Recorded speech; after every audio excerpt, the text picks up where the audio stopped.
મજાદરના કવિ દુલાભાયા કાગથી લઈ અને મુનવ્વર રાણા સુધી, ખલીલ ધનતેજવીથી લઈ અને હરદ્વાર ગોસ્વામી સુધી, મહાદેવથી લઈ અને માતાજી સુધી અને ગૂગલથી લઈ અને ગુજરાત સુધીની યાત્રા કરાવી. એને એકવાર જોરદાર તાળીઓથી મિત્રો વધાવો.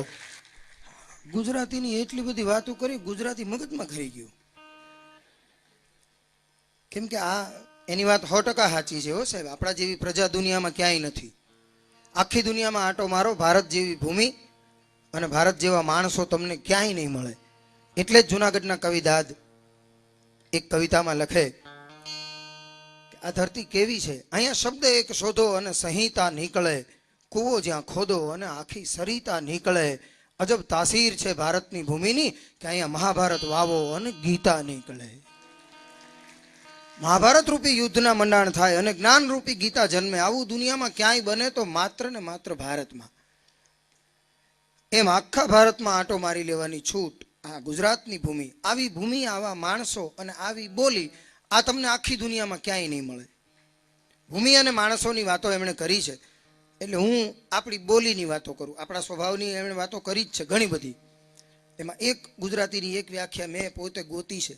હા, તમને સાચી લાગે તો જ તાલી પાડવાની હો. ગુજરાતી એટલે કોણ? અહીંયા આવતો હતો ને તે હું અહીંયા અમદાવાદમાં જ રહું છું, એટલે અહીંયા આવવું હોય મારે તો એરપોર્ટ સર્કલ થઈને આવવું પડે. એરપોર્ટ સર્કલ ઉપર તાજ હોટલ છે, બધાએ જોઈએ છે. હું અહીંયા ચા પીવા ગયો, એટલે તાજમાં નહીં, એમ એની સામે જે કેટલી છે અહીંયા. એટલે તમે દાંત કાઢો છો એટલે આપણે નથી ગયા એવું નથી. જે એવા છે પણ આપણને ફાવે નહીં યાર. 5 સ્ટાર હોટલની ચા કેવી હોય તમને બધાને ખબર છે. એમાં બધું અલગ અલગ આવે. ઉકાળેલું પાણી અલગ હોય, ચાની પત્તી અલગ હોય, ખાંડ અલગ હોય, દૂધ અલગ હોય, બધું મિક્સ કરવાનું. તે મેં જેને ઓર્ડર આપ્યો, ચા આવી, હું બધું મિક્સ કરતો હતો તો વેઇટર આવ્યો. મને કે સર બીજું કંઈ લાવું? હવે મેં કીધું મારે તો ભજીયા ખાવા હતા, પણ તું ચણાનો લોટ, તેલ, તાવડો, ગેસ, તો 2 કલાક થાય. એના કરતાં ખાઈ લેવાય ને 100 ગ્રામ લઈને. એટલે આપણે અહીંયા જવાનું બંધ કરી દીધું છે. હા, મેં રેડીમેડ પી લઈએ. હું અહીંયા ચા પીતો તો, 2 ગુજરાતી આવ્યા ચા પીવા. ઓલા છોકરાને કે ટેણી એક અડધીના 2 ભાગ કરીને આવવા દે. આ જ ગુજરાતી. ઓલો 2 કાચની પ્યાલીમાં લઈને આવ્યો. બહુ નસીબદાર હતો તે કાચની પ્યાલીમાં લાવ્યો, નહીતર હમણાં પેલી નવી નીકળી છે પ્લાસ્ટિકની. એ તો કોઈને ગોતી ને હું એને ગોતું છું. 2 ચમચી ચા હમાય, એમાં દબાવીને પકડો તો છલકાય, ઢીલી પકડો તો પડી જાય, પીવા જાવ તો હામો છેડો નાકને અડી જાય. ચાહત આપણને એમ થાય કે આ ચા પીવડાવે છે કે મજાક કરે છે. મારા મને કોઈ પણ પ્લાસ્ટિકની પ્યાલીમાં ચા આપે ને એટલે કહી દઉં છું કે આના કરતા પોલિયોને ટીપા પીવડાવી દે. ભેળાય હોય, ગણ કરે ને અમિતાભને એમ થાય કે મારું કીધું માયનો.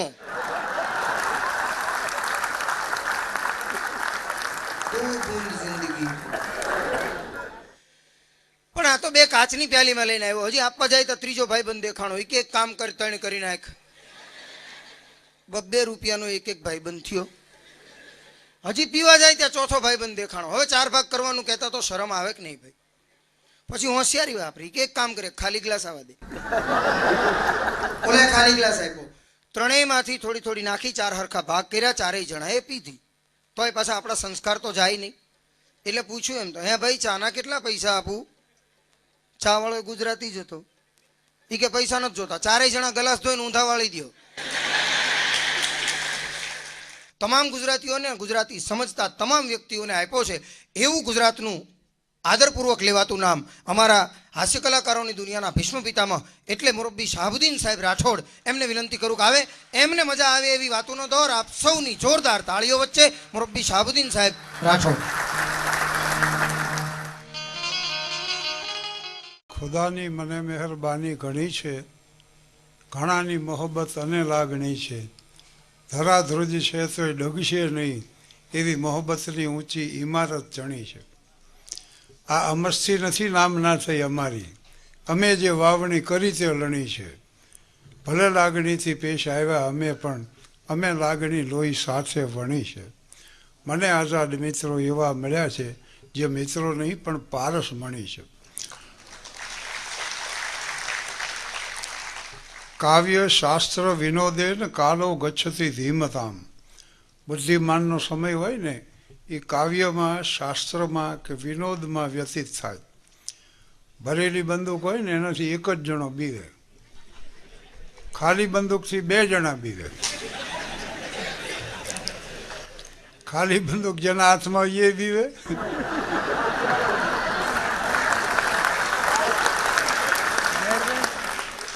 અને સામે નોય બીવે.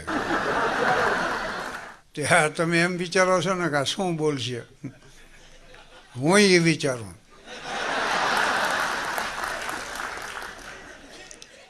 પણ અમારે કલાકાર મિત્રો ક્યાંથી હાસ્ય શોધી કાઢે છો. અને ગુજરાતીઓની વાતો બહુ થઈ ગયો. એટલું ખરું કે ગુજરાતીઓ હસવામાં થોડીક કંજુસાઈ કરે ખરા. પત્નીએ સવારના પોરમાં તીખી પૂરી બનાવી હોય ને મોડી બનાવી હોય ને હારે પાછા મરચાં, વળી હુખડીએ હોય થોડીક ને, અને 1 કપ ચા નાખી કીચડીને, અને પતિયારે હસી હસીને વાત કરે. પણ ગુજરાતનો ઠરેલ, અનુભવી, સમજદાર પતિ એની સામે દાંત નહીં કાઢે, જોજો. એ ઉલટાનો ગંભીર થઈ જાય અને એમ વિચારે કે આની પાછળ કોઈ ડિમાન્ડ હોવી જોઈએ.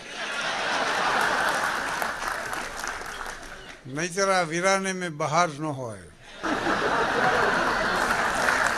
થાનગઢ મારું ગામ છે, અને જે શાળામાં ભણતો અહીંયા શિક્ષક તરીકે સર્વિસ મળી ગઈ, એટલે 13 વર્ષ શિક્ષક રહ્યો અને 25 વર્ષ હું આચાર્ય રહ્યો. 38 વર્ષ 4 મહિના શિક્ષણ ક્ષેત્રે ગયા, પણ એની ફલશ્રુતિ એટલી જ છે કે to educate the children means to love the children.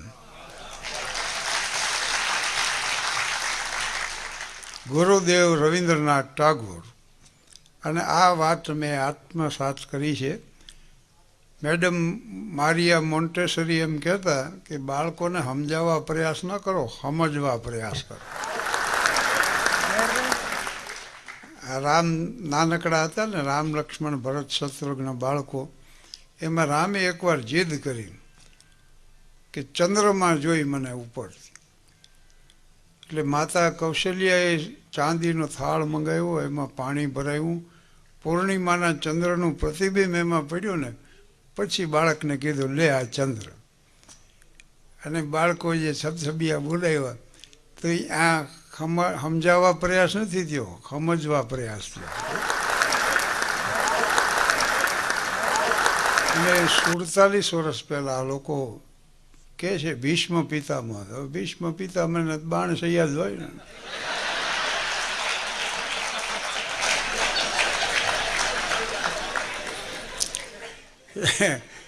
એટલે 48 વર્ષ પહેલાં એક ધોન મનમાં સવાર હતી કે મર્યાદાનો સ્તર ઊંચામાં ઊંચો રાખી અને સહકુટુંબ મારે બેન માણીએ કે એવું હાસ્ય સર્જ્યું. અને એને 48 વર્ષ થયા અને હજી એ માણા સાંભળે. બોલો, હવે હું ભૂલી જાઉં તો ઓડિયન્સ મને યાદ કરાવી દે. એટલે બોલે છે, માણા સાંભળે છે ત્યાં સુધી બોલતા જઈશું. પણ માની લ્યો કે જે દી ન સાંભળે તો સ્વમાનભેર સ્ટેજથી નીચે ઉતરી જાઉં, પણ આ કક્ષાથી નીચે ન ઉતર.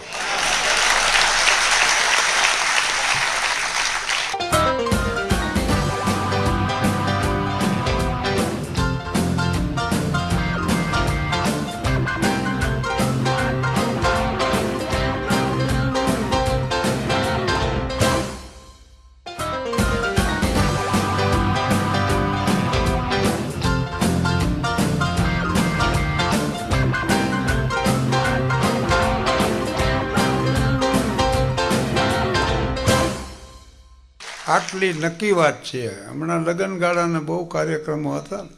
આ તાજા પરણેલાને હું વળી શિખામણ આપું. કારણ કે યુવાનો છે ને આમ બહુ ભાવનાશાળી હોય અને ભોળા હૃદયના હોય. જરાક કોઈક હસીને વાત કરે ને મન મોટું દેખાડે ત્યાં તો ઘાસ વાંય ગાય હાલી જાય, હાલ્યા. કોકના સામાન માંડે ઉપાડવા, કોકના છોકરા રમાડવા માંડે. ખિસ્સામાં પૈસા ન હોય ને આઈસ્ક્રીમના ઓર્ડર આપીને બેઠા હોય. આ બધું યુવાનીમાં સહજ છે.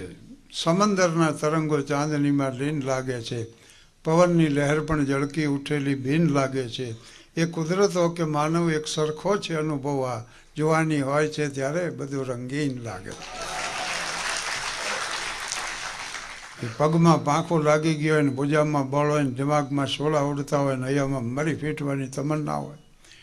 પ્રેમના ઉભરા દીમાં 3 વાર અહીં સુધી આવીને હેઠા બેસી જાય. આનું નામ યુવાની છે. અને વાતમાં જે જુવાનિયાઓ કહેતા હોય ને, સમાજ કો બદલ ડાલો, હિન્દુસ્તાન કો પલટ દો, દુનિયા કે ઇતિહાસ કી કરવટે બદલ ડાલો, આવી વાતો કરતો એને ખાલી પરણાવી દો. ત્રીજે વર્ષે ખબર પડી જાય ઘરની દિવાલ રંગાવ્યા જેવી છે, બાકી કાંઈ કર્યા જેવું નથી. વાસ્તવિકતાનું ઠામકું ભાન થઈ જાય. પણ યુવાનો છે ને એ અવસ્થા અદ્ભુત છે ભાઈઓ. મોહબ્બતમાં તમારા નામ પર કુરબાન થઈ જશું, સફરમાં કંટકોની વેદનાનું ગાન થઈ જશું. તમારું આંગણું દિશાતણો સંતોષ તો રહેશે, હશે જો બંધ દ્વારો તો અમે દરવાન થઈ જશું. અને તમે તો આ અમદાવાદ જેવા શહેરમાં રહ્યો છો, પણ ગામડા એટલે હંકળાયેલા તો હશો ક્યાંક. ગામડામાંથી અહીં આવીને વૈશ્યા એવું બને. અમારે અહીંયા ગામડામાં છે ને વરરાજાનો 2 દી એટલો બધો માભો જાળવવામાં આવે. વરરાજા માટે સવારના પોરમાં ગરમા ગરમ ગાંઠિયા, હારે ગરમ જલેબી, પાછી આખી કેટલી ભરીને ચાવો. એટલે વરરાજો સમજતો હોય કે આજ તો કોઈ કહેવાનું નથી. ધરવા હેઠ ગાંઠિયા ખાય, જલેબી ઉકેલી મૂકે, 4 કપ તો ચા પી જાય. પછી વરરાજો તમાકુવાળું પાન ગળોફે ચડાવી અને તૈયારી કરે. શેની? જંગલ જવાની.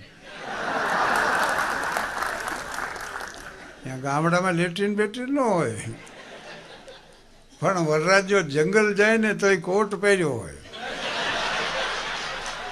માથે સાફો, સાફામાં પાછી કલગી, બગલમાં તરવાર હોય, અણવર પડખે લોટો લઈને આવે.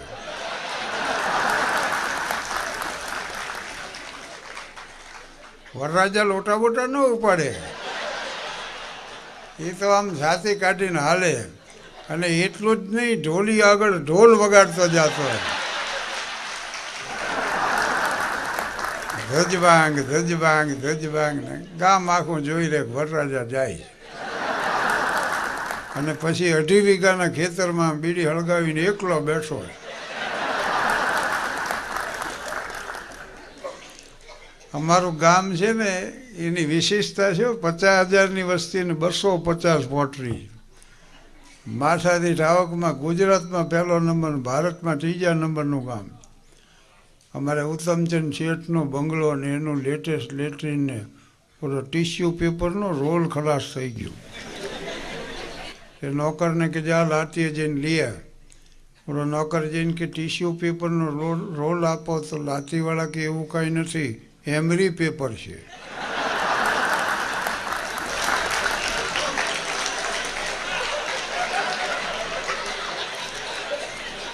બે દી હલાવવો તો રાજકોટથી મંગાવી દઈએ અમે. પણ થાનમાં તળાવની પાળે અમે બધા બેઠેલા મિત્રો, અને એક અમારે વિઠ્ઠલ કરીને આવ્યો મિત્ર. આવતા અમે તો રોવા જ માંડ્યો. હેબકે ચડી ગયો, છાનો રહે નહીં. 3 અડધી ઉધાર ચા મંગાવી, વિઠ્ઠલને પીવરાવી. પછી મેં એને પૂછ્યું, મેં કીધું આટલો બધો શું કામ રોવો? તો કે હું જેટલી કન્યા પસંદ કરી આવું ને, મારી બા ધડ દઈ ના પાડી. હું કન્યા પસંદ કરું, મારી બા ના પાડી. એટલે મેં એને સલાહ આપી. મેં કીધું તારી બા જેવો દેખાવ હોય, એવો સ્વભાવ હોય, એવા કપડાં પહેરતી હોય, એવી કન્યા પસંદ કર. મને કે એમ કર્યું, મારા બાપા ના પાડે.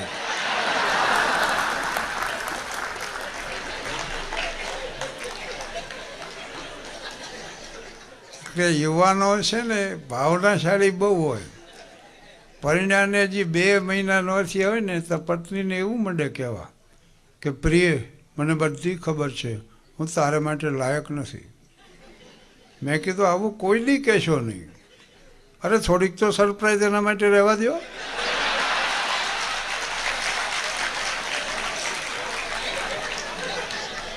સમજદાર ઘરની દીકરી છે, બધું સમજી જાય છે. તમારે આવી ચોખવટ કરવાની કોઈ જરૂર નહીં રહે. પણ ધીરજલાલ કાપડિયા અમારો એક મિત્ર, આમ સોનેરી ફ્રેમના ચશ્મા પહેરીને પાંચી પાડીને વાળ વળે, મૂળ ગુજરાતીનો વિષય લઈને BA પાસ થનાર અમારા ગામનો એ પહેલો ગ્રેજ્યુએટ. એટલે ગામે એનું સન્માન કર્યું. ધીરુને સ્ટેજમાંથી બેર્યો અને ધીરુ તો વાતમાં શેર શાયરી બોલ્યો.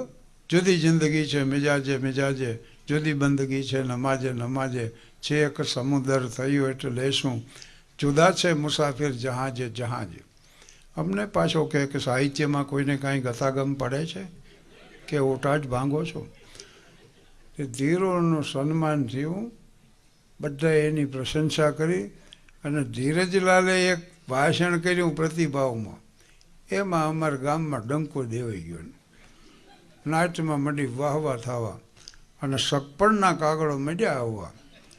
પણ ધીરજલાલ વળી કાગળ વાંચીને કે કન્યા ગ્રેજ્યુએટ છે?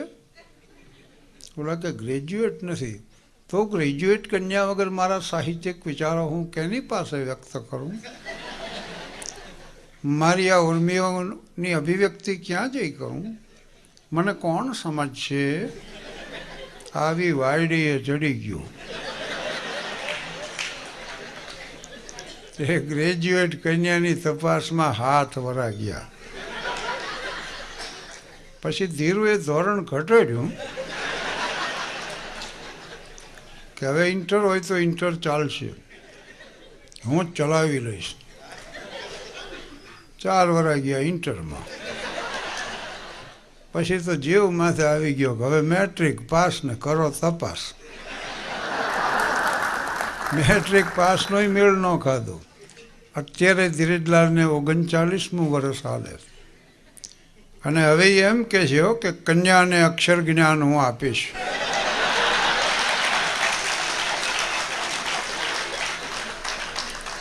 કન્યાને અક્ષર જ્ઞાન હું આપીશ, પણ મને ડાળે વરગાડો. ઉગ્ર સ્વભાવનો થઈ ગયો હતો.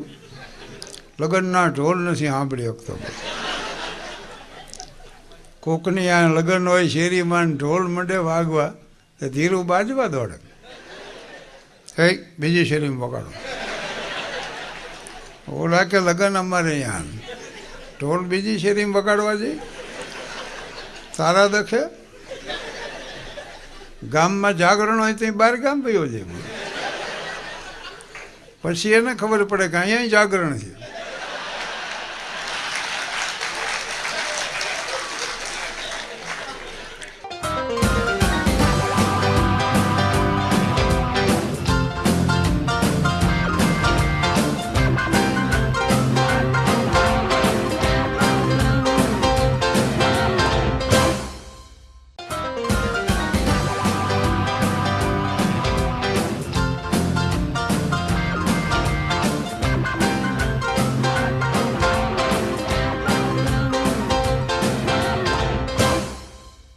લોકમાન્ય ટિળક ઇંગ્લેન્ડ ગયા ને, તે એક અંગ્રેજે પૂછ્યું એને કે તમારા દેશમાં સારો પતિ મેળવવા માટે યુવતીઓ જુદા જુદા વ્રત કરે છે, એ જ રીતે સારી પત્ની મેળવવા માટે યુવકો વ્રત કરે છે?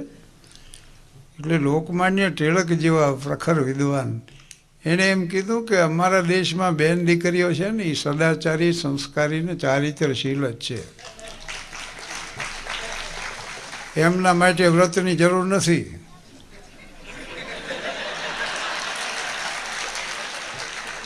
પણ સામે એવું નથી, એટલે એમને વ્રત કરવા પડે છે. બેનો વ્રત કરે ને એ વ્રત જે વ્રતના વટ સાવિત્રીના ઊભા સોમવાર કરે ને આડા કરે ને નવા લુગડા પહેરીને આખા ગામના મંદિર ફરી આવે.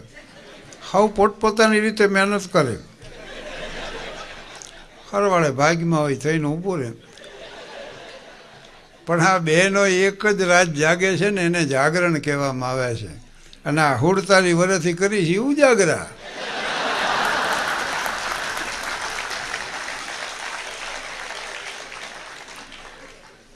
ભાઈઓના જાગરણ ભાડ્યા ક્યાંય? જાગતા તો એ હોય છે. પણ આ વિઠ્ઠલની વાત કરીને, ધીરજલાલની વાત કરીને હવે વાત કરું, બને ત્યાં સુધી કહેતો નથી કોઈને, પણ હવે આ હાવ ઘરનો ડાયરો સમજીને પેટ છૂટી વાત કરું. રાજ જેવું ધાબુ છે. હું હેડમાસ્ટર થયો ને ત્યાર પછી મેં લગ્ન કર્યા, અને કન્યા જોવા તો જવું પડે. હું જતો હતો તે દી, હું તો આવડો ને આવડો. એક ઠેકાણે અમે ગયા, ચા પાણી નાસ્તો બધું આવ્યું. 2-3 વડીલો માંડ્યા પ્રશ્ન પૂછવા. હું એટલા બધા સારા જવાબ માંડ્યો આપવા. મને એમ કે ઘર બંધાય, મારો કોઈ બદ ઈરાદો નહીં. પણ મારી બધી વાત સાંભળી લીધા પછી ઈવડાઈ મને કે વડીલ વાત તમારી મુદ્દાની, પણ હવે મૂર્તિઓ જોયા પછી ખબર પડે.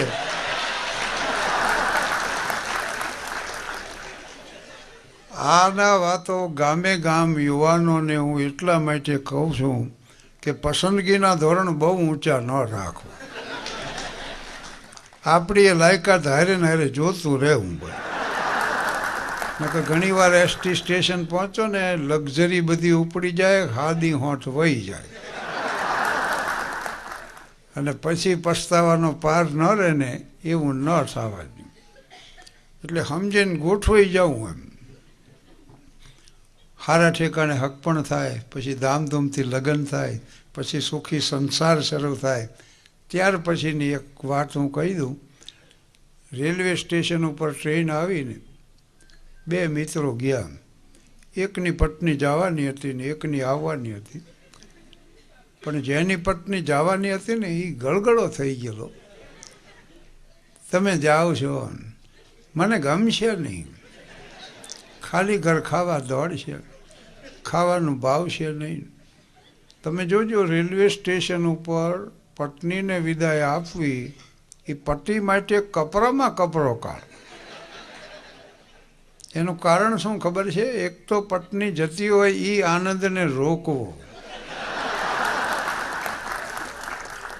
એ પત્ની જાતી હોય નરખના ઉભરા જે અહીં સુધી આવતા હોય ને એને હેઠા બેહારવા પડે, અને ઉપરથી કરુણતાના ભાવ ધારણ કરવા પડે. પણ પુરુષો રહ્યા ને જન્મજાત કલાકારો, આ સ્ટેજમાંથી બેહીને બોલે એ કલાકાર એવું નહીં, એકો એક કલાકાર. બધું સમજતા હોય કે ગાડી ઉપડે ત્યાં સુધી કષ્ટી છે. પછી તો એને પ્રભુના ખોળે જીવો, કંઈક ઘોડા ઘડી રાખ્યા હોય. ને આ બહેનોમાં છે ને 90% ભોળા હોય, અને એને વળી એ ભ્રમ હોય કે અમારે એ હાવ ભોળા છે.